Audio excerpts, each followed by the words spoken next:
सुवंचनमुकारो सर्वपापप्रणाशनो मंगलाणं च सव्येसिं परमं हवै मंगलम्। जय जगजीव जोनि वियाणो जगगुरु जगानंदो जगनाहो जगबंधु जय जगप्रियामो भयवम्। जय सुयाणमो तीर्थयारणं पश्चिमो जय गुरुलोहाणं जय महपामावीरम्। सर्वारिष्ट प्रणाशाय सर्वाभीष्टार्थदाय सर्वलब्धि निधानाय श्री गौतम स्वामिने नमः। श्री सुधर्मा स्वामिने नमः। अज्ञानतिमिरान्धानां ज्ञानं जनशलाकया नेत्रमुन्मीलितं येन तस्मै श्री गुरवे नमः। मत्ते वंदामी साहेब जी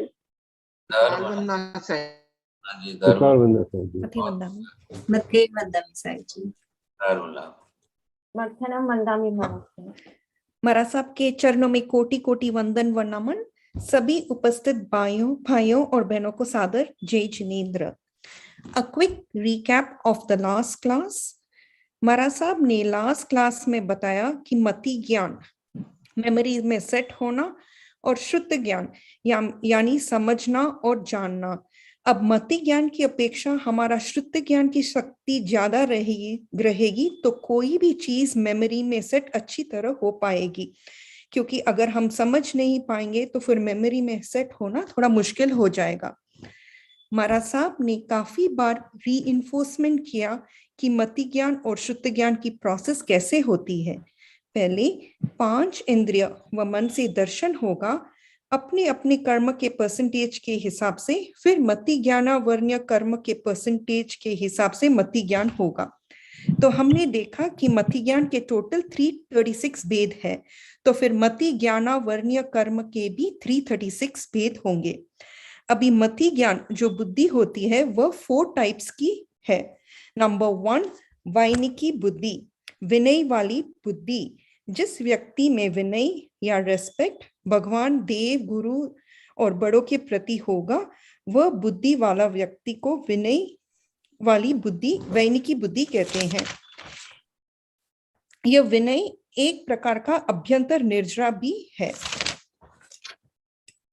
एंड इसका एग्जैक्टली ऑपोजिट है अविनय का आचरण करने वाला, जो अहंकार, छल, कपट, आज्ञा का पालन न करेगा। इसको आवर्णीय कर्म भी बढ़ेगा। नंबर 2 है कार्निकी बुद्धि, दैट मीन्स एक्सपेरिमेंटल या इंजीनियरिंग बुद्धि वाला, kind of skill development. Example carpenter, Goldsmith, construction workers etcetera. Number 3 पारिणामिक बुद्धि, दैट इज परिणाम बुद्धि वाला, one who learns based on results. And number 4 औपातिकी बुद्धि, kind of innovation की बुद्धि वाला, whatever type of work he is doing will see the results later. तो इससे टोटल मति ज्ञान 336 plus 4 बुद्धि के which is equal to 340 types होंगे। Mara Sahab had made it very clear. Number 1, बुद्धि is not hereditary based, बुद्धि कर्म के अधीन है। एंड नंबर 2, बुद्धि को बढ़ाना, कम ज्यादा करना हमारे शयोपशम भाव से हो सकता है। And how do we do that? By listening our kashay, vinay भाव, देव, गुरु और एल्डर्स के प्रति, एंड मेडिटेशन।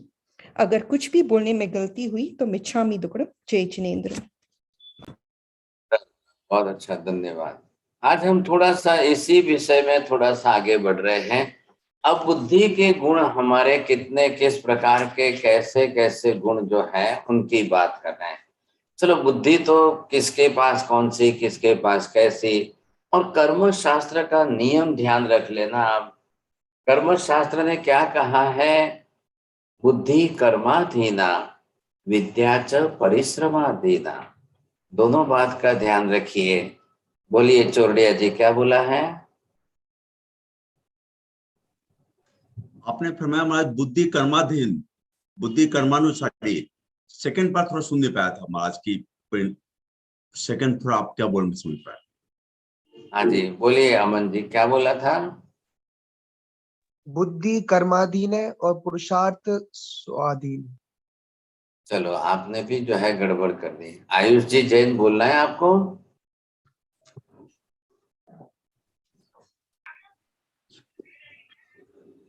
चलिए साहब, दीपक जी बोलिए। भाषा मैंने सुन नहीं पाया, इसके लिए आप एक बार दोबारा रिपीट कीजिए, मैं ध्यान से नहीं सुन पाया। देखिए, आप क्या करेंगे, ज्यादा बोलना ही नहीं किसी को, हाथ से इशारा कर देंगे ना, ऐसे ऐसे, हो गई बात पूरी। नहीं तो वो रिकॉर्डिंग में चला जाता है। जिसको भी ना कहना है हाथ से इशारा कर दे। तो बुद्धि कर्माधीना विद्या च परिश्रमाधीना। बुद्धि कर्म के अधीन होती है और विद्या मतलब शिक्षा जो है वो परिश्रम के अधीन है। शायद आपकी बुद्धि कम हो लेकिन परिश्रम पुरुषार्थ ज्यादा हो तो कम बुद्धि वाला भी सीख सकता है, समझ सकता है। ये भी बात थोड़ी सी ध्यान में रखेंगे आप, समझे कि नहीं? अब नंबर 1 देखिए, समझे। अब जो बुद्धि है, अब वो तो आपके पास प्लस में ज्यादा है लेकिन परिश्रम माइनस में है, तो रिजल्ट क्या आएगा सब देख लीजिए आप। थोड़ा सा दोनों तरफ आपको ख्याल आ जाएगा। तो ये आपको समझना है कि आपका परिश्रम कम है कि ज्यादा है। नंबर 2, बुद्धि तो काफी प्लस में अच्छी ज्यादा है और पुरुषार्थ भी प्लस में काफी अच्छा ज्यादा है, तो क्या रिजल्ट आएगा? नंबर 3, बुद्धि जो है वो माइनस में कम है लेकिन पुरुषार्थ वो प्लस में ज्यादा कर रहा है, तो रिजल्ट क्या आएगा? अरे ये बात समझ में आप देखते जाएंगे तो ख्याल आ जाएगा आपको। और इसी तरह से अगर आपने ये देख लिया, चौथा जो है, चौथे के अंदर की तो बात ही अलग आ रही है साहब। तो इसमें तो आप ये देखेंगे साहब कि बुद्धि भी कम माइनस में है और पुरुषार्थ भी बहुत माइनस में है साहब। बोलिए, अब इन चारों का जो है, आयुष जी आप इनका चारों का बोल सकेंगे? बुद्धि कर्माधीन होती है। चलिए, मैंने इधर जो लिखा है ना उस हिसाब से आपको बोलना है। बोलिए अमन जी, आप क्या बोलेंगे? हाँ, बुद्धि पहला वाला है, बुद्धि भी प्लस पे है और पुरुषार्थ माइनस में है। दूसरा तो क्या बुद्धि प्लस, होगा? तो उससे क्या होगा? उससे मतलब ज्ञान तो है पर उसका पुरुषार्थ नहीं रहेगा तो नष्ट। नहीं नहीं, देखिए ये देखिए, बुद्धि जो मिली है उसका हिसाब करिए ना आप। कर्म से मिली है। हाँ, पूर्व का श्रुत ज्ञाना वर्णीय कर्म अगर आपका ज्यादा है, ये तो बुद्धि कितनी मिली है? बुद्धि आपको कम ज्यादा जो भी मिली हो आपको, वो आप ध्यान दीजिए। लेकिन अगर आप पुरुषार्थ अच्छा करते हो तो पढ़ भी सकोगे। और बुद्धि अगर आपको जो है पुरुषार्थी आपने कम किया तो क्या होगा? नंबर 2 वाला सब अब आप बोल सकेंगे? कानन बहन बोलिए, दूसरे नंबर वाला क्या बता रहा है? सर हाँ, दूसरा नंबर में है कि बुद्धि भी उनको कर्म के हिसाब से अच्छी मिली है और वो काफी परिश्रम भी कर रहे हैं। तो इससे बुद्धि या तर्क शक्ति या ज्ञान शक्ति और बढ़ सकती है। आपका नंबर किस में है 4 में से? 2। Very good. चलिए साहब, अब रसीला बेन તમારો नंबर શેમાં છે? पहला में। पहला में से, चलो ठीक है। अब ये आप देखेंगे साहब, नंबर 3 में क्या बताया है? भारती बहन बोलिए। बुद्धि कम है लेकिन परिश्रम अच्छा है। हाँ, आपका नंबर किस में है? पहले में। पहले में।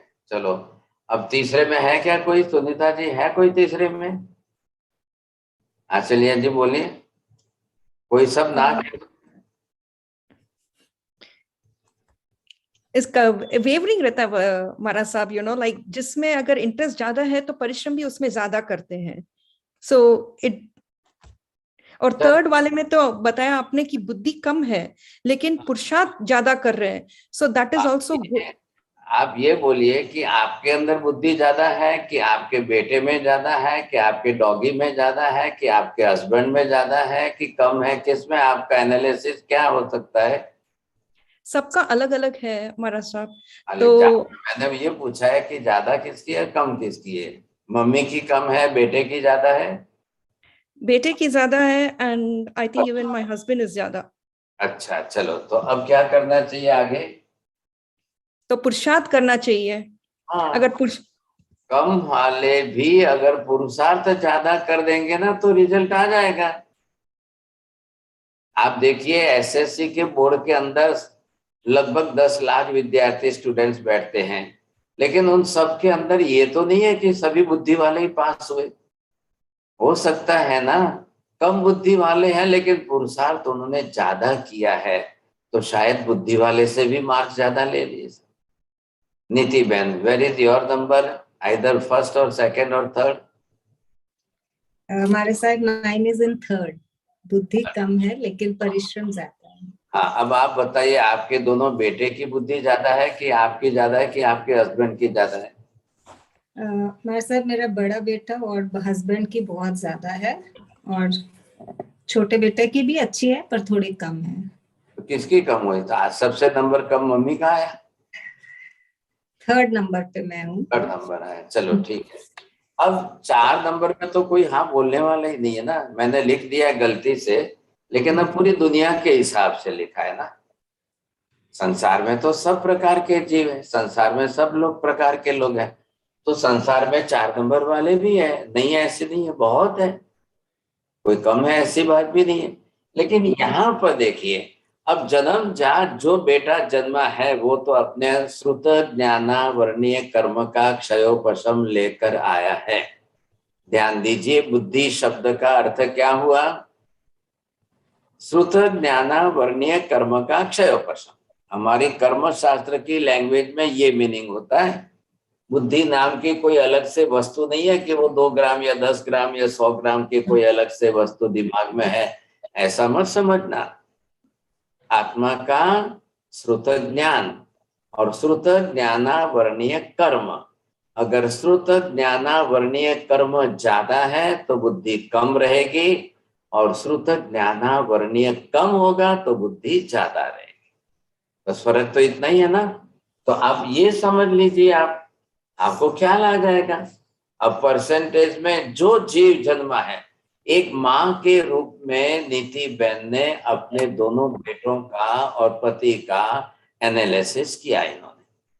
अब ये इनका एनालिसिस है, अब क्योंकि दोनों बेटों को जन्म इन्होंने दिया, अब इन्होंने जन्म दिया है तो इतने वर्षों से बड़ा किया, दोनों को बड़ा करके पढ़ाया सिखाया लिखाया, जो भी उनको एजुकेटेड किया है, तो मम्मी का एनालिसिस इतने वर्षों से जो देखा है उस हिसाब से है कि हाँ साहब छोटे बेटे की कम है, बड़े बेटे की ज्यादा है।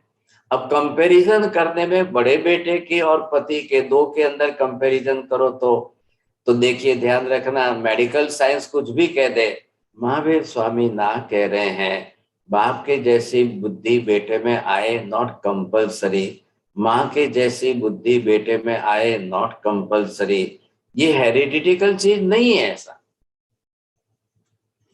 ध्यान में लीजिए, हार्ट अटैक हेरिडिटिकल आते हैं, कैंसर हेरिडिटिकल आते हैं, एलर्जी हेरिडिटिकल आते हैं, अस्थमा हेरिडिटिकल आता है, ऐसे कई बीमारियां हैं, लेकिन बुद्धि किसी को हेरिडिटिकल नहीं मिलती है। क्यों नहीं मिलती है साहब? बाप के शरीर की आत्मा अलग है, बेटे के शरीर की आत्मा अलग है, पत्नी की शरीर की आत्मा अलग है, माँ की अलग है, बेटे की अलग है, सबकी अपने अपने कर्म से है। अब कौन सा जीव कैसे कर्म बांध के आया है, यही तो मेडिकल साइंस के अंदर आज भी बड़ा क्वेश्चन मार्क है। Father and mother both are most intelligent, no doubt, लेकिन दोनों का बेटा जो है वो डम एंड डीफ है, मेंटली रिटार्डेड है। ऐसे केस दुनिया में बहुत है, और माँ और बाप दोनों डम्ब एंड डीप है और बेटा इतना एक्सपर्ट है, इतना होशियार है कि जिसकी बात न पूछो। अब माँ बिल्कुल अनपढ़ है, गंवार है, लेकिन बेटा इतना बड़ा होशियार है कि बात मत पूछो। तो ये क्यों हो रहा है साहब? महावीर स्वामी ने साफ कह दिया कि उसकी आत्मा अलग है, इसकी आत्मा अलग है, उसके कर्म उसके साथ है, माँ के कर्म माँ के साथ है, बेटे के कर्म बेटे के साथ है। ये हमको कभी एक से दूसरे की तुलना नहीं करनी चाहिए था। क्या अगर किसी माँ ने कोई मेंटली रिटार्डेड बच्चे को जन्म दे दिया तो माँ क्या करेगी? अब माँ कोई बाजार से बुद्धि ला करके तो बच्चे में की डाल तो नहीं सकती है। और आज की तारीख में आपको सुनकर हैरानी होगी, करोड़ों बच्चे mentally retarded, and there is no remedy at all, there is no medicine at all, not a single tablet. Science के फील्ड में आज भी कुछ भी नहीं है, बिल्कुल नहीं है। तो ये कर्म के ऊपर अधीन है। श्रुत ज्ञाना वर्णीय कर्म किसने कितना बांधा है? मति ज्ञाना वर्णीय तो मात्र मेमोरी पर चल रहा है ना। मति ज्ञाना वर्णीय कर्म को बुद्धि नहीं कहते, वो तो मेमोरी पर चल रहा है साहब। जितना स्टोरेज है मेमोरी में उतना उसको याद आ जाए, बहुत बड़ी बात। अब यहाँ पर ये चारों हम समझ लेते हैं, लेकिन आज हमको ये देखना है, इस पर से बोध पाठ क्या लेना है आपको? जन्मजात बुद्धि कम हो या ज्यादा हो? ज्यादा है तो अहंकार न करे, और कम है तो पुरुषार्थ ज्यादा करे। ज्यादा बुद्धि वाला भी पुरुषार्थ नहीं करेगा तो फेल होगा। एक बहुत अच्छा होशियार लड़का था, बरोबर आज दिन तक 10th तक जो है वो रेगुलर पास होकर के फर्स्ट क्लास फर्स्ट आता था, लेकिन जैसे ही कॉलेज में आया वो फेल क्यों हुआ? वो किसी के चक्कर में फंस करके अभ्यास नहीं किया था, पढ़ाई नहीं की। कल पेपर है, एग्जाम है, और ये टीवी देखता रह गया, सब फिल्म देखता रह गया, एग्जाम की स्टडी नहीं की उसने। तो ये परिस्थिति तो होनी है। कितना भी होशियार था, हमेशा ही फर्स्ट क्लास फर्स्ट आया है, और इस बार बिल्कुल फेल हो गया। माँ बाप को बड़ा दुख हो गया, तो उन्होंने बोला हम तो 1000 रुपए खर्च करेंगे, पेपर ओपन कराएंगे, देखेंगे ऐसा वैसा। जब सब पेपर ओपन कराए, उसके सामने पढ़ाया गया पेपर, तो बोला देखो इसने क्या लिखा है, क्या लिखा है इसने, क्यों नहीं मेहनत की इसने? तो माँ बाप ने फिर जो है बेटे को ही पूछा, इतना हमेशा पढ़ते आए, हमेशा पढ़ते आए, इस बार क्या हो गया है? बस वो किसी के चक्कर में फंस गया, और वो अपना माइंड डाइवर्ट करके इधर उधर जो है फंसा दिया, सब नहीं पढ़ पाया। ऐसी परिस्थिति के अंदर हमको पहले ये देखना है, बुद्धि कम है या ज्यादा है। जन्मजात जो लेकर आए हो वही रहेगी, लेकिन आप पढ़ सकते हो, ज्यादा पढ़ सकते हो, पुरुषार्थ करोगे, ज्ञान बढ़ सकता है। बुद्धि भले ही बढ़े कि ना बढ़े, ज्ञान आपका श्रुत ज्ञान विकसित हो सकता है। आज हम यहाँ पर बुद्धि के ऐसे कुछ अलग अलग गुणों की बात कर रहे हैं। आखिर बुद्धि के अलग अलग गुण क्या है, कैसे गुण है, कितने गुण है, किस किस प्रकार की बुद्धि कैसी होती है, किसको कैसी बुद्धि मिलती है। लेकिन अब बुद्धि मिली है ना, जो है जितनी है जैसी है। अब उसके अंदर सबसे नंबर पहला है शुश्रूषा, सुनने की इच्छा, श्रवण करने की रुचि। अब वो अंदर से पढ़ने की इच्छा वाला तो होना चाहिए कि नहीं? अब पढ़ने की इच्छा के अंदर उसको क्या देखना है? अगर उसकी पढ़ने की इच्छा अच्छी होगी, अच्छी तरह से पढ़ पाता होगा, समझे एक्सपर्ट होगा, तो बहुत बड़ी बात है कि वो अच्छी तरह से पढ़ करके, समझ करके, सीख करके बहुत कुछ अच्छी तरह से कर सकता है। तो पढ़ने के लिए अब अगर क्लास में जाते हैं बच्चे, एक क्लास के अंदर 50 बच्चे हैं, 40 बच्चे हैं, 20 बच्चे हैं, 100 बच्चे हैं, सबकी एक तरीके सुनने की रुचि होती है कि नहीं होती है? कोई खिड़की के पास देख करके बाहर ही देख रहा है बैठ करके, कोई इधर देखकर दूसरों को देख रहा है, कोई टेबल के नीचे रख करके मोबाइल देख रहा है, कोई वीडियो देख रहा है, और टीचर तो अपना लेसन पढ़ा के चले जाएंगे। अगर ध्यान से सुना नहीं तो फिर क्या होगा? अच्छा, मात्र सुनना ही नहीं है, द कॉन्सेंट्रेशन, ध्यान पूर्वक सुनना है, वो कितने लोग कर पाते हैं ऐसा? क्या लगे, सुनने में तो सब सुनते हैं, सुनना मात्र सुनना नहीं है, सेकंड के अंदर जो है बहुत उसका कंसंट्रेशन कितना रहता है। जो लोग पढ़ते समय में अगर कंसंट्रेशन ज्यादा रख करके सुनेंगे तो बाद में रटना नहीं पड़ता है। उन लोगों को ज्यादा रट करके याद करके ये गलती हमको नहीं करनी है। अगर मैं मान लो कि आपको यहाँ पर सलाह दूं कि आप लोग मैक्सिमम जो लोग क्लास में बैठते हैं कृपया लिखें नहीं, कोई लिखना नहीं, कुछ भी नहीं लिखें, लेकिन कंसंट्रेशन इतना रखो, ब्लैक बोर्ड पर देखिए, डायग्राम देखिए और शब्दों को सुनिए और समझने की कोशिश करेंगे। आपका कंसंट्रेशन होगा तो इतना अच्छा समझ में आएगा, इतना ज्यादा समझ में आएगा, और बाद में आपके पास रिकॉर्डिंग तो अवेलेबल है, फिर आप तो कभी भी लिख सकते हो। बाद में आप जब लिखोगे तब शायद उसके अंदर आप लिखते समय विस्तार भी ज्यादा कर पाओगे। अब ये कानन बहन एक ही एक्सपर्ट है कि जो सुनते समय लिखते भी है, एक एक शब्द लिखते हैं, कलर लेते हैं, दूसरी पेन लेते हैं, डायग्राम करते हैं, तीसरी पेन लेते हैं, सब कलरफुल कर सकते हैं। अब ये एक एक्सेप्शन केस है दुनिया के अंदर 850 करोड़ में। लेकिन अगर दूसरे सब लोग बिना लिखे आप पूरा कंसंट्रेशन इतना रखें, सुनने में आपकी एकाग्रता इतनी बढ़ जाएगी तो वो बिल्कुल आपके अंदर आत्मसात हो जाएगा। फिर आपको उसको मेमोरी में, क्योंकि ये सब चीजें कोई मेमोरी की नहीं है, ये समझने की चीजें ज्यादा है ना, इसलिए यहाँ पर अब मुख्य तीसरे नंबर पर आप अगर कंसंट्रेशन पूर्वक सुनते हो, यहाँ पर पहले नंबर में भी सुनना है, दूसरे नंबर में भी सुनना है, लेकिन फर्क क्या है? पहले नंबर में सुनने की इच्छा होना, एफर्ट कम है, कंसंट्रेशन कम भी है क्या, लेकिन सुनने की इच्छा तो होनी चाहिए ना। मैं सुन करके सीखूंगा, समझूंगा, पढ़ूंगा, ये हमारे लिए अंदर जो है अभ्यास करने की रुचि होनी चाहिए। मैंने पहले भी बार कहा है सब, ये हमारे सब क्लासेस जो चल रहे हैं ये व्याख्यान नहीं है, ये स्टडी है। व्याख्यान में और अभ्यास में फर्क क्या रहता है? व्याख्यान में आपको कोई चिंता ही नहीं है, सब कोई पूछने वाला नहीं है, क्या सुना है, कितना सुना है, कैसा सुना है, समझ में आया, नहीं समझ में आया, आपकी अटेंडेंस है, आप आए बैठे सुने, ठीक है, कौन पूछने वाला है कितना समझ में आया नहीं आया।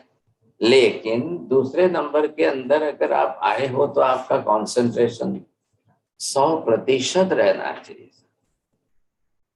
आप पढ़ते समय भी बुक हाथ में लेकर के पढ़िए, if you have not that much concentration तो फिर वो बुक आपके पढ़ते हुए भी समझ में नहीं आएगी।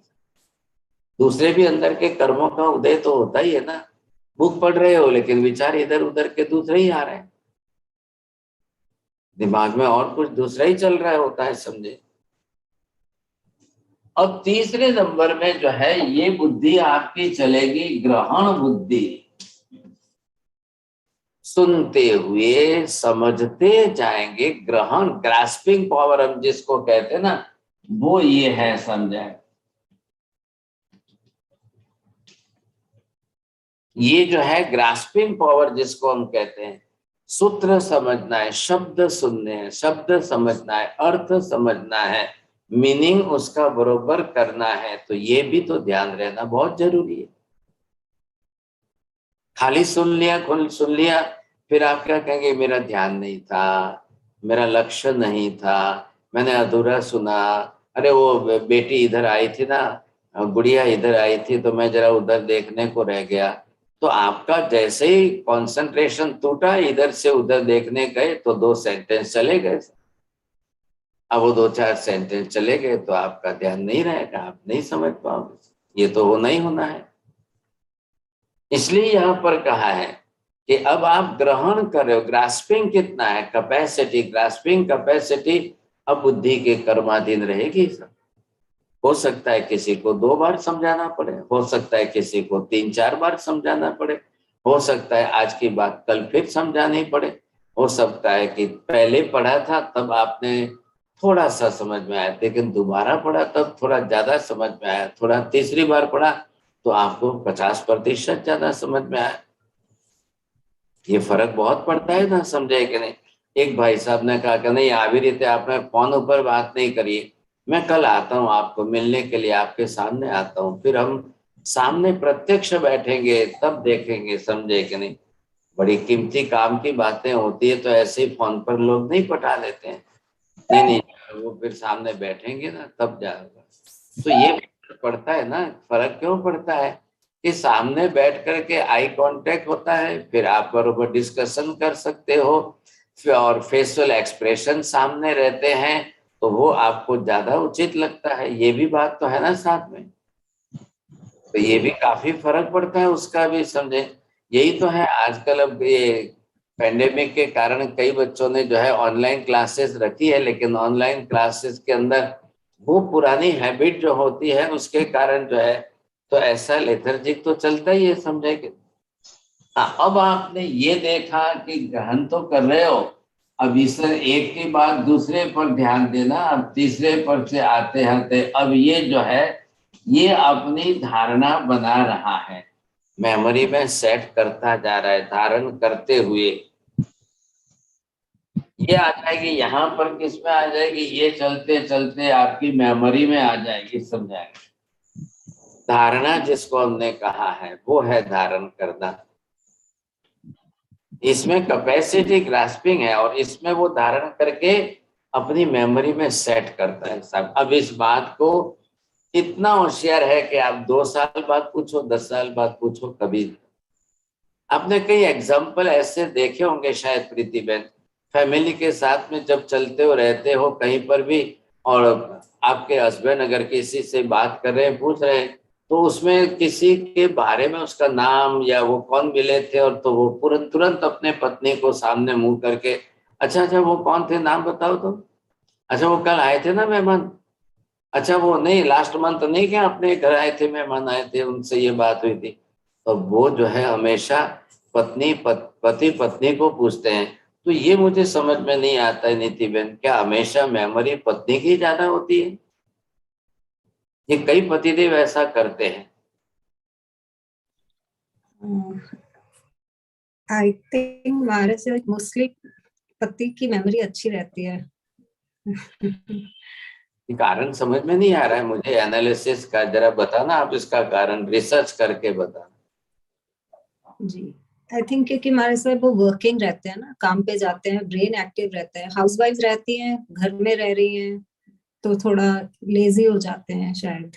एक काम करो ना, आप उनको भी 1-1 महीने घर में रखो, आप ऑफिस जाओ, उनको रखो, उनकी भी मेमोरी डेवलप हो जाएगी। हो सकता है क्या ऐसा कुछ?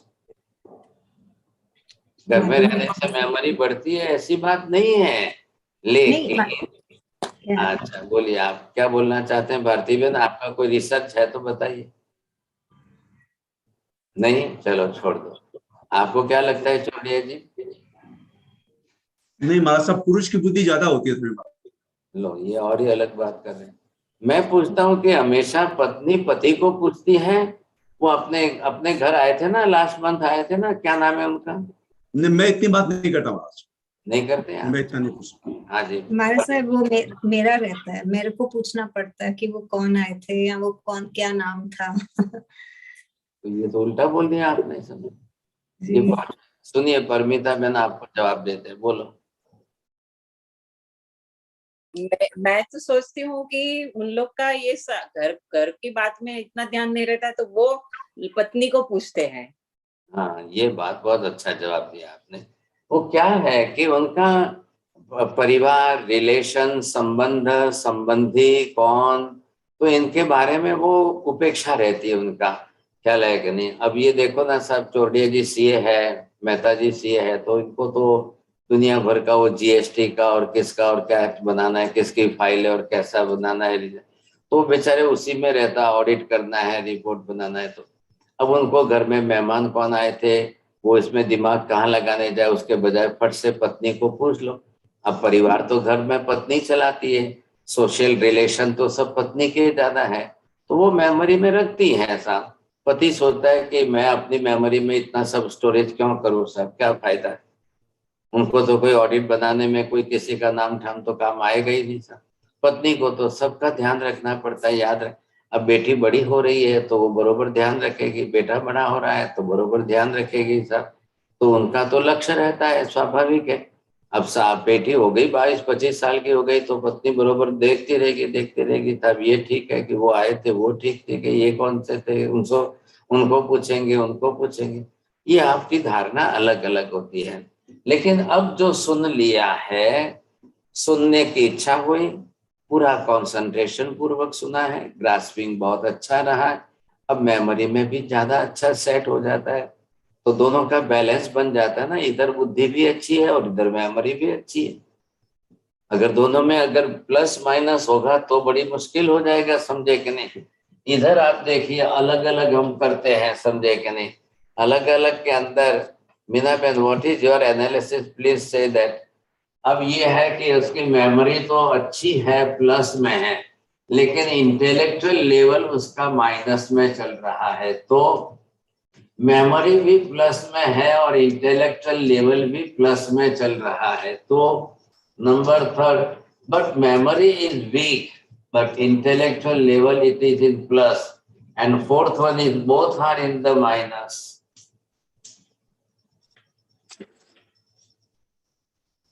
बोलिए मीना बहन ji, can you explain what is the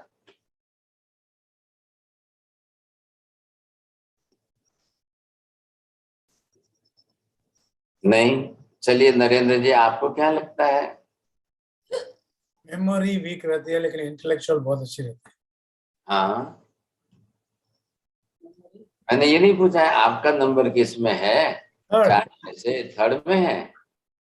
अच्छा, can you define Meena ji what is? So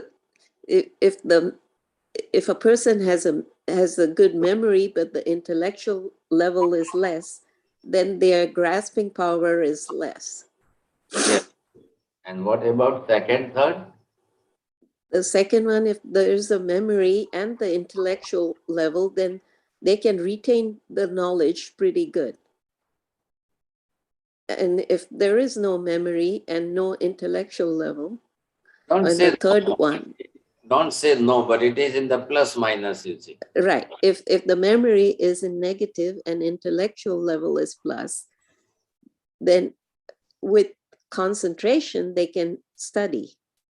So what is your number in first, second or third? I think it's in it's between first and second, I would say. Between first and second in the means what? I've written only the It one, depends two, on the subject, it depends on the subject. No, it is not depend on the subject. अब ये जो है, this is according to the karma. This is mati jnanavarniya karma and this is sruta jnanavarniya karma. Both are the different, you see. Mati jnanavarniya, it is only for memory. Sruta jnanavarniya, it is for understanding and explaining. If you can understand, you will explain. If you will not understand, it is not possible for you to explain others. Both the things. तो ये तो कर्माधीन है ना, ये कर्म के अधीन सबका अलग अलग रहने वाला है, और कर्म सबके अलग अलग है साहब। कर्म सबके एक तरीके तो है नहीं किसी के, तो उस हिसाब से ही चलने वाला है कर्म। तो अब इसके बाद जो है नंबर 5 पर हम जो आ रहे हैं, दिस इज कॉल्ड ऊह। तो ये जो है ऊह मतलब इट इज द लॉजिक। आप उसके अंदर you are making the questions in that, आप उसके अंदर जो लॉजिक भी चलाएंगे, आप you will ask the questions why and what, how and why, it is the question, you see. तो यहाँ पर ये जो है उसकी जो इंटेलेक्चुअल लेवल जो चल रहा है, तो वो तो पूछेगा, 10 बात पूछेगा सब। अब ये व्यक्ति जैसे उसकी धारणा हुई, अब वो समझने के लिए प्रयत्न करे, if he will try to understand, you see, then he will ask the questions again and again, repeatedly, whatever type of the questions. But when you are asking, you must think over it logically also. Is it right or wrong? My question is right or wrong? Or the question of the opponent person, is it right or wrong? Either he is asking me the proper question, or if I am asking him the proper question or not. And if he is asking me the proper question, then I am giving the proper answer according to the point-to-point answer is not verbal. Then you will see that if you can think over it, then it is good for you. That is called uha. Uha, that is the Sanskrit language word you see. So अब ये बात जो है, तर्क कह सकते हैं इसको, तर्क। हाँ बिल्कुल तर्क कहिए आप। कई बार लोग सुनी सुनाई बात पर डिसीजन लेकर के चल जाते हैं, तो फिर डिस्प्यूट खड़े हो जाते हैं। सुनी सुनाई बात के ऊपर अगर if you will ask the question, if you will give the question mark here, समझे कि नहीं, तो ये जो है ऊह हो गया। इससे थोड़ा सा एक स्टेप आप आगे चलेंगे, ये हो जाएगा अपोह। अब अपोह के अंदर सुनी सुनाई बात के अंदर टेस्टिफाइड, क्या take the exam of also, और you can examine it, is it right और रॉन्ग, कहलाया कि नहीं। तो आपको यहाँ पर अपोह करता है, इज इट राइट और wrong, so you have to testify it, examine it, समझे।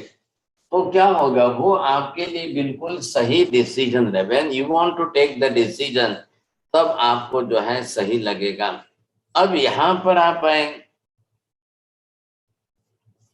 अब ये डिसीजन कैपेसिटी जो है वो इसमें आएगी, डिसीजन लेने के लिए अर्थ विज्ञान जिसको हम कहते हैं। Either you can take the decision or not, the proper decision or not. अब कभी हो सकता है it may be suitable, may not be suitable, it may be right, may not be right, but your decision according to your intellectual level. No doubt that in your family there are the 4 or 5 members, more than 4 or 5 members or less than, you see the numbers of people who are in your memory family, but all are not taking the decision. Only in the family one person is taking the decision, but you can take the advice of other person or you can give the advice to also the other person. ये हो सकता है। क्या कानन Ben आपके परिवार में सभी निर्णय आप ही लेती हैं? जी नहीं सर, हमारे घर के बड़े जो है वो लेते हैं, हम सिर्फ हमारा ये आपने बोल दिया बड़े। तो क्या परिवार के अंदर डिसीजन लेना बड़ों की ही जिम्मेदारी होती है? माता जी आपको क्या लग रहा है? नहीं साहब जी, जो इंटेलिजेंट होगा वो ही ले पाएगा। तो मतलब आप नहीं लेते हैं डिसीजन, आपके बेटों को पूछते हैं कि पति को पूछते हैं कि पोती को पूछते हैं? बेटा और पति ही लेते हैं। अच्छा, आपका डिसीजन लेने का काम आपका नहीं है। नरेंद्र जी आपके परिवार में डिसीजन आप लेते हैं कि श्रीमती जी लेती है? मैं लेता हूँ। अच्छा चलो, श्रीमती जी को जवाब पूछो तो वो किसका जवाब देंगे? बोलो। आप ही लेते हैं। अच्छा चलो, बहुत अच्छी बात है। अब सबके परिवार में अलग अलग पद्धति है। प्रज्ञा बहन जी તમારા ઘરમાં કોણ લે છે?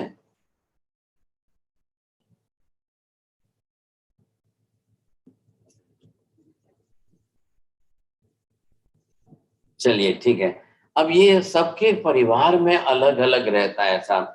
परिवार के अंदर फैमिली में डिसीजन कौन लेगा, बिजनेस में डिसीजन कौन लेगा, रिलेशन में डिसीजन कौन लेगा, either to purchase or not to purchase, who will take the decision। वहां अगर जो है ये चोरडिया जी सीए है और ये फैमिली में बोल दे कि मेरा ही डिसीजन काम आएगा, आज कौन सा वेजिटेबल्स लाओगे, आज कौन सा फ्रूट्स लाओगे, आज घर में रसोई क्या बनाओगे, तो श्रीमती जी बोलेंगे कि आप सीए जरूर है लेकिन आप ऑफिस में बैठिए, घर की रसोई में आप जो है, फिर वो थोड़ा गलत शब्द बोलेंगे ना, वो क्या माथा पच्ची मत करो या सिर फोड़ी मत करो या कोई कुछ लैंग्वेज सब अलग अलग बोलते हैं, समझे कि नहीं। तो पति को तो सबसे बड़ा अच्छा क्या है कि घर के परिवार में तो बिल्कुल दिमाग लगाना ही नहीं था। आपको तो आके टेबल पर बैठ जाना, श्रीमती जो थाली भर के देवे चुपचाप खा के चले जाना बस। क्यों बनाया, क्यों नहीं बनाया, क्यों बनाया ऐसा, ऐसा क्यों, ऐसा. Don't ask any question, nothing at all. बस वो अब इससे बड़ी बात नहीं है. वो खाना पीना हमारे शरीर के लिए it is only the secondary thing. और फिर अगर उसमें क्यों, कैसे और क्यों करने जाओगे तो फिर राग द्वेष होगा, झगड़ा होगा. फिर कुछ भी नहीं बोलना. बस श्रीमती जो परोस दे टेबल पर वो चुपचाप खा के चले जाओ, तो घर में शांति बनी रहेगी साहब. और फिर दूसरा भी डिसीजन लो. श्रीमती जी पूछने भी आवे ना तो भी कुछ मत बोलो. बस आपको जो बनाना है बना लो, मुझे कुछ भी मत बोलो. देखो सुन लो, इनको एक्सपेरिमेंट कब कर लेते हैं. रसीला बेन, तमने शू गमे? तमने पति पूछे तो गमे के वगैर पूछे बनाओ तो गमे? सर पूछिए છીએ. શું કામ પૂછો તો પછી? અરે કઈ ખાવું હોય તો શું કરીએ? પણ તમે પૂછો તો એ પ્રમાણે કરો કે પૂછ્યા પછી એ કહેતો હોય તમારી મરજીથી કરો. સવારે શું બન્યું છે અકોર્ડિંગલી શું બધ્યું છે શું છે એને પસાવે. આપણે એટલું પૂછ્યા વગર બનાવો તો શું કરે પતિ? ના કઈ ને કે કઈ એવું કઈ બનાવી લીધું હોય તો કઈ વાંધો ના આવે, પણ ચલો ગુડ આયા છે, કઈ વાંધો નહીં આવે. તમારે હંસાબેન, તમારે બિલકુલ જુદી જાતનું છે. અમારી બેટીને પૂછવું પડે જરા, એનું એવું છે, બાકી બધાને ચાલે. बाकी बताने चाहिए. बेटी के लिए इतना प्रश्न है इनका. अब सबकी फैमिली में अलग अलग है, सही रहने वाला है, ख्याल है कि नहीं? What about you, Meena Ben? Can you say what is your always your decision or you are taking from others' decision?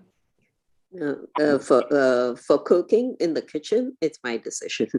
But the others, sometimes I ask my kids if they have any input. Very good, very good. तो ये जो है ना, इसके अंदर आपको क्या ध्यान देना है? Decision capacity. चलो cooking, it is the common thing, you see, no doubt. Now the Prime Minister of India, who is running the whole country, you see, whole nation, so if he will take the hard decision, to take the hard decision in a very few time, you see, then the person having that much capacity of the intelligence, then they can take the hard decision in a very few time. Nowadays in the Ukraine and Russia, you see, what the war is running already continued day and night. So every moment the person who is the responsible person, they should take the decision immediately. Every time it is not possible to call all the members of parliament or to take the decision, you see, it is not possible. But some of the people, those who are the experts, they are in the committee. So you must immediately call and you will take the decision immediately. You will say, no, we will take the time and we will discuss it over it and then we will do. So for what purpose the parliament is? In the parliament, you see, 544 people, those MPs are there. They are just discussing over that, you see, because to pass one bill, they must discuss over it from all the different angles. Before to pass, they must think over it, they must discuss over it, and then ultimately they can pass the bill, you see, otherwise don't. तो यहाँ पर क्या है? यहाँ पर यह है कि कई लोगों के अंदर डिसीजन कैपेसिटी नहीं होती है, because of the less of the intellectual level, the percentage of that. तो ये जो है बहुत कम लोगों में. अब देखिए रनिंग सिस्टम तो चल रही है, लेकिन ये तो क्या चल रहे हैं? बुद्धि के 8 गुण चल रहे हैं, हमने ये देखा है. अब वो इंटेलिजेंस किसके अंदर कैसी होती है? अब इसके अंदर से जो है, अब यहाँ पर लास्ट में आकर के अब आप क्या बनाएंगे? अब आप उसके लिए तत्व ज्ञान बनाइए, या आप उसके अंदर you will set the principles in that, you see. You can set the doctrines of the whole subject.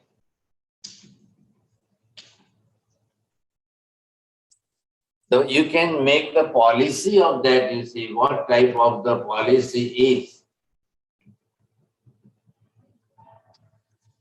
What type of policy you are making, you see, to run the family, to run the society, to run the institutions, to run the whole nation or country, whatever it may be.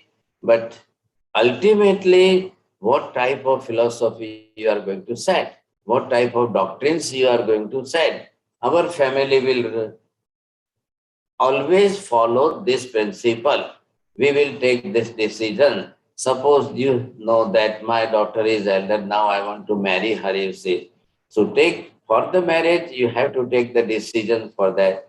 Who will take the decision?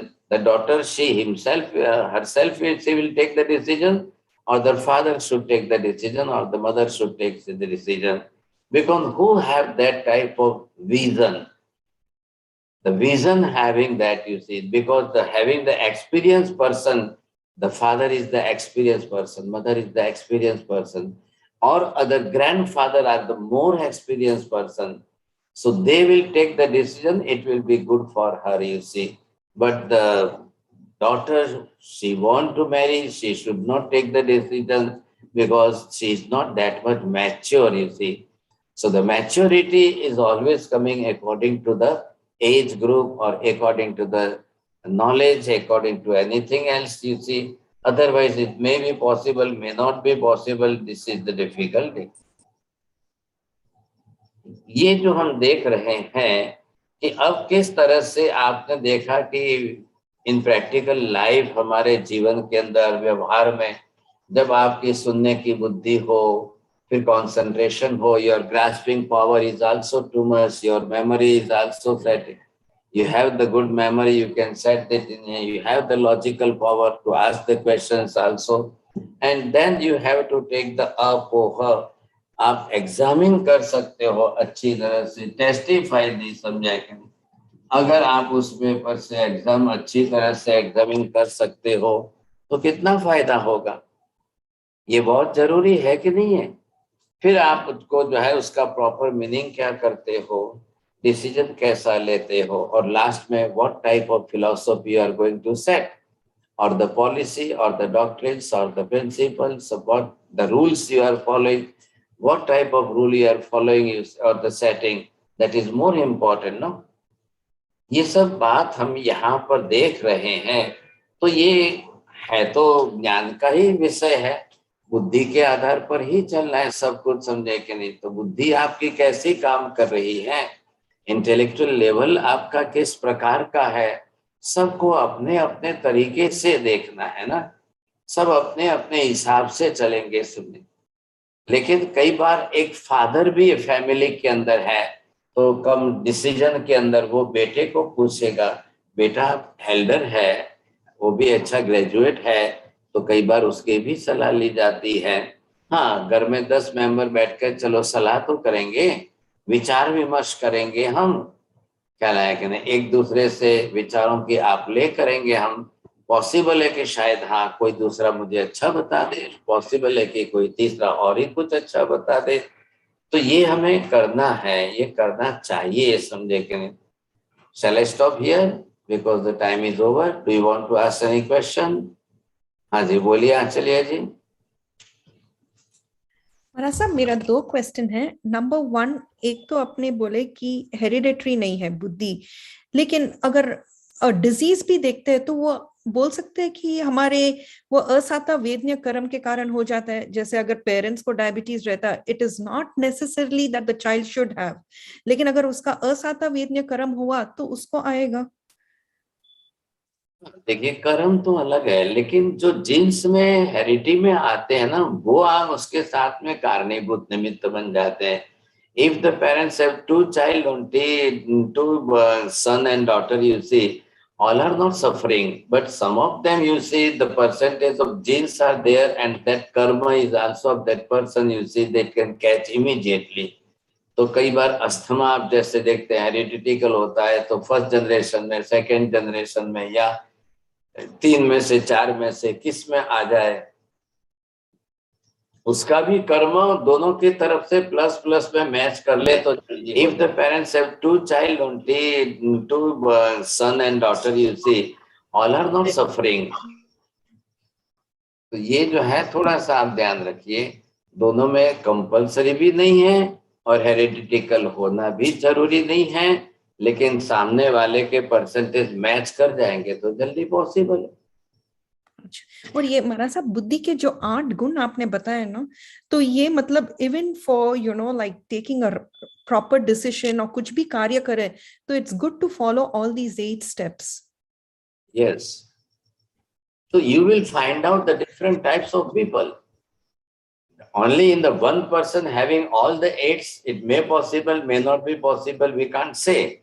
But you will say the one person is expert in first and second, but not in fourth and fifth. Some of the people, those are not taking the decision, they are not that much capable for to take the decision. Some of the person have good memory, some of the person having not that much good memory. They are listening, but not with concentration. So all the different types of person according to their own karmas. Thank you, Maharaj. Aji Chordiya ji. महाराज साहब, आपने एक बार अभी के प्रवचन में आपने बता रहे हैं कि अभी क्लास में कि बुद्धि जो होती है वो जन्मजात होती है। तो कोई भी आदमी, कोई बच्चे की बुद्धि यदि जन्मजात में थोड़ी कम है और अब वो अपना यदि अपना शुद्ध ज्ञान का और का अभ्यास ज्यादा करे तो उसकी बुद्धि तो फिर बाद में बढ़ जाएगी ना महाराज? जी, बुद्धि बढ़ेगी या नहीं बढ़ेगी, उसका नॉलेज बढ़ जाएगा। शायद बुद्धि न भी बढ़े, बुद्धि हमेशा उसी लेवल की रहेगी, the standard, the level of that you see, लेकिन उसका नॉलेज जरूर बढ़ जाएगा because of the effort is too much. हाँ, पुरुषार्थ ज्यादा किया है उसने, ख्याल है कि नहीं? एक फादर जो है दुकान पर बैठ करके जितना माल बेचते हैं और ग्राहक के साथ जिस तरह से हैंडल करते हैं, अगर फादर ना हो तो दूसरे दिन बेटा उतना डिसीजन नहीं ले सकता है। तो बेटा अपने क्लाइंट को बोलता है, please my father is absent today, so tomorrow please you can come again, we will discuss with our father also. ऐसा होता है, ख्याल है कि नहीं? लेकिन कई बार में उल्टा भी होता है।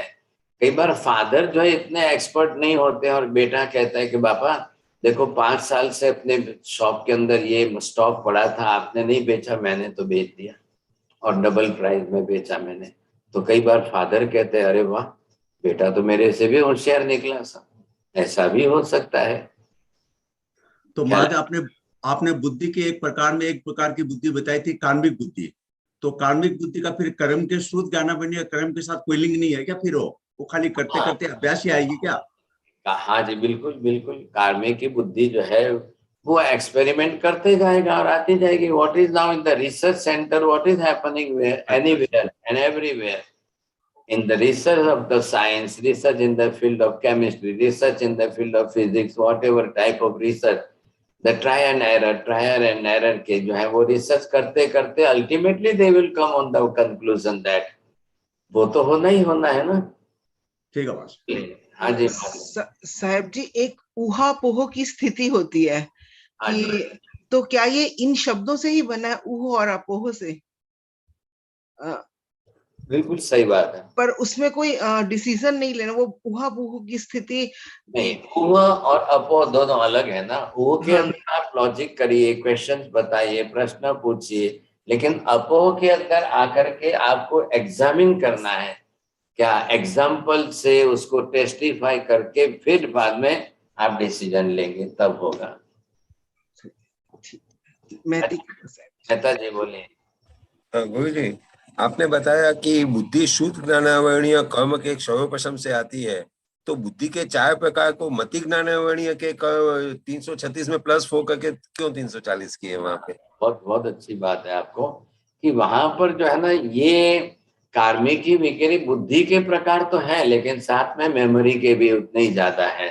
क्योंकि एक बार उसने खोला देखा तब मेमोरी में सेट हुआ, फिर वापस खोला देखा तब उसको मेमोरी में सेट हुआ। तो ये करते करते वो मेमोरी के साथ में गिन लिए कि भाई हाँ है तो सही, श्रुत ज्ञान के और मेमोरी के दोनों मिक्स है। जब शक्कर अलग होती है, दूध अलग होता है, दोनों को जब मिला दिया जाता है तो लोग बोलते हैं शक्कर मीठी नहीं है, दूध मीठा है। सब ये तो ठीक हो सकता है कार्मिक की बुद्धि के लिए, उत्पातिक के लिए कैसे कहेंगे उसको? वो भी वैसी है ना, उत्पन्न तो होती है ना, पढ़ेंगे सीखेंगे जानेंगे तब जा करके धीरे धीरे। आप देखो, आपने जब पढ़ना शुरू किया तो पहले ही बरस में थोड़ी सब याद समझ में आ गया था। आपने कितनी बार रिपीटेडली पढ़ा, 2 बार 3 बार पढ़ा, तब आपकी समझ में आया। तो ऐसा तो वो नहीं होना है, समझेगी। कोई जन्मते हुए तो हम ज्ञान तो लेके नहीं आते, कोई भी जन्मजात तो नहीं लेके आ रहा है ना। वो धीरे धीरे कैसे पढ़ता है, किस तरह से पढ़ते पढ़ते उसके ऊपर बुद्धि के संस्कार पड़ जाते हैं, तब जाकर के एक बेटे को जन्म दे करके माँ बाप को पढ़ाने में 25 साल लग जाते हैं, तब वो धीरे धीरे धीरे धीरे रोज उसका ग्रास्पिंग आ जाएगा।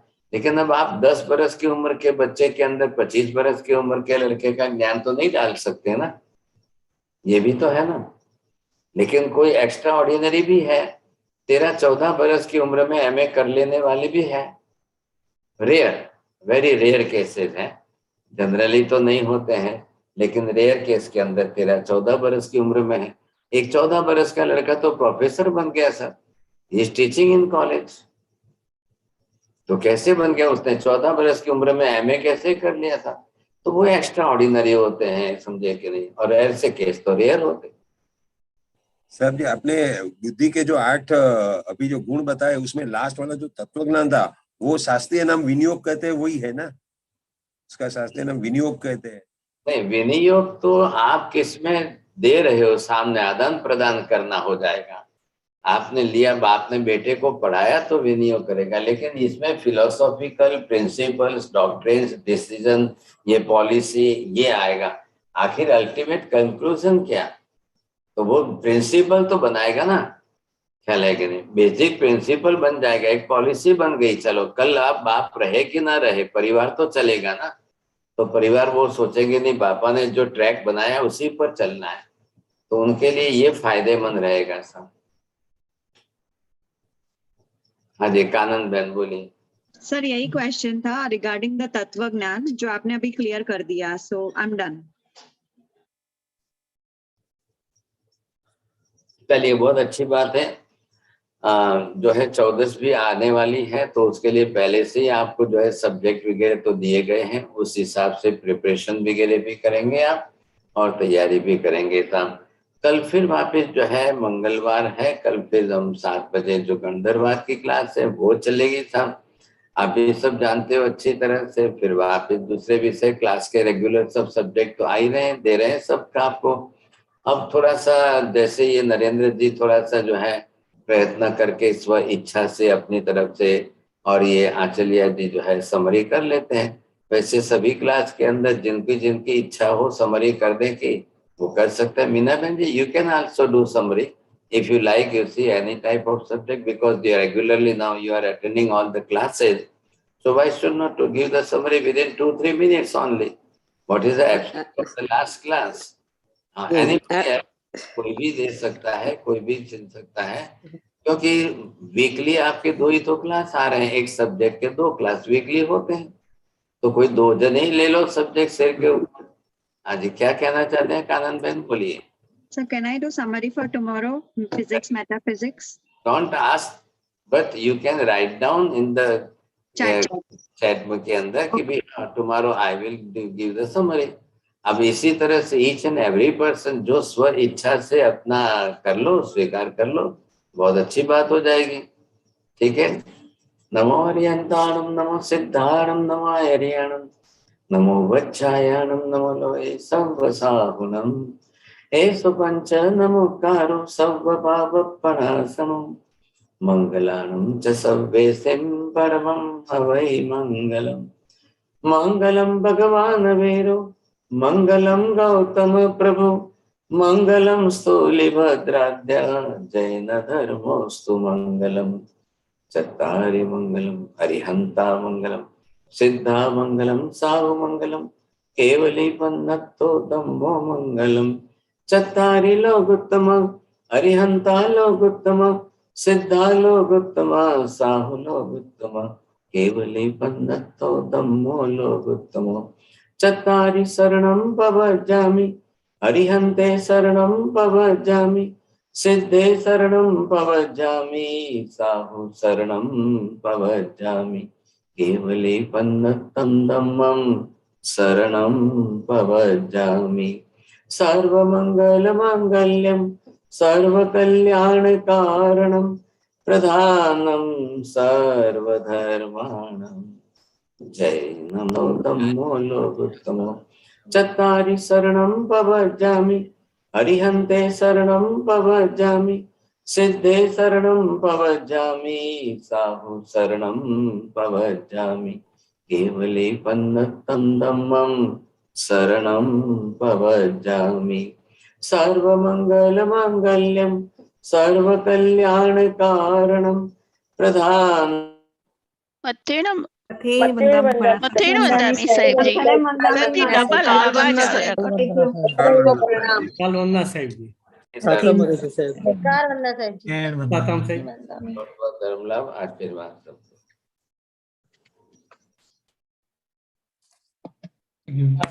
રેકોર્ડિંગ છે ને એ વચ્ચે વચ્ચે એનું ઓલું બધું વધારવા માટે ઈ ના મારા સાથે તો આખું મંગલપાઠ કરી લીધું પછી રેકોર્ડિંગ નું પાછું ચાલનું ઓલું નહીં અરે એનું બતાવો કે આમાં એક્સપોર્ટ રિપોર્ટ बीच में डिस्टर्बेंस हो रहा था, बैक एंड फॉर्थ हो रहा था। ओके,